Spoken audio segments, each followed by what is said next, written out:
teman-teman, sebelum kita masuk ke step by step, kita siapkan bahan-bahannya dulu yuk. Yang pertama ada tepung terigu, ada tepung beras, ada tepung tapioka, dan yang paling penting harus ada pelepah pisang atau gedebok ya guys. Lalu ada tepung instan, ada juga baking soda, lalu ada garam, dan yang terakhir ada kapur sirih. Untuk langkah pertama, kita bikin air rendaman dulu ya guys ya, menggunakan kapur sirih dan baking soda, lalu kita aduk secara merata. Nah guys, kita udah masuk ke langkah yang kedua, yaitu pemotongan gedebok pisang. Untuk pemotongan seperti pada di gambar ya guys ya, atau di video, kita harus memotong secara pipi, jangan terlalu tebal, biar nanti hasilnya lebih maksimal dan lebih kriuk. Nah, hasil potongan ini kita masukkan ke dalam wadah rendaman yang tadi kita udah buat ya guys ya. Langkah yang ketiga yaitu pembilasan. Nah, kita tadi udah motong-motong gedebok pisang nih ya guys ya. Lalu kita masukkan ke air rendaman yang berisi kapur sirih dan baking soda. Kita bilas ke dalam wadah yang berisi air bersih. Lalu air rendaman yang tadi kita buang ya. Lalu kita lakukan pembilasan secara berulang kali sampai dengan airnya bersih. Langkah yang keempat, setelah kita melakukan pembilasan sampai dengan airnya tidak keruh dan sudah bersih, kita tiriskan ke dalam wadah yang berlubang atau saringan ya.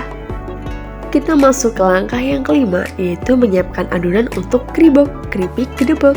Nah, untuk bahan-bahannya seperti tadi kita siapkan tepung terigu, tepung beras, tepung tapioka, tepung instan, dan juga garam sesuai selera kita. Lalu kita aduk sampai dengan merata ya. Langkah yang keenam, setelah kita menyiapkan adonan tadi, kita ambil pelepah pisang yang sudah kita tiriskan, lalu kita masukkan ke dalam adonan ya, satu persatu. Untuk langkah yang ketujuh, setelah tadi adonan sudah dicampurkan, lalu kita ayak adonan tadi agar tidak menggumpal dan tidak membuat minyak saat penggorengan nanti jadi kotor. Langkah yang kedelapan, kita siapkan penggorengan dan tunggu minyak sampai benar-benar panas. Nah, kita sudah masuk ke langkah yang ke-9, yaitu langkah penggorengan. Apabila minyak sudah terasa panas, kita masukkan gedebok pisang ke dalam penggorengan, lalu kita orak-arik dan tunggu sampai warna kecoklatan. A few moments later. Tara, kita masuk ke langkah yang ke-10.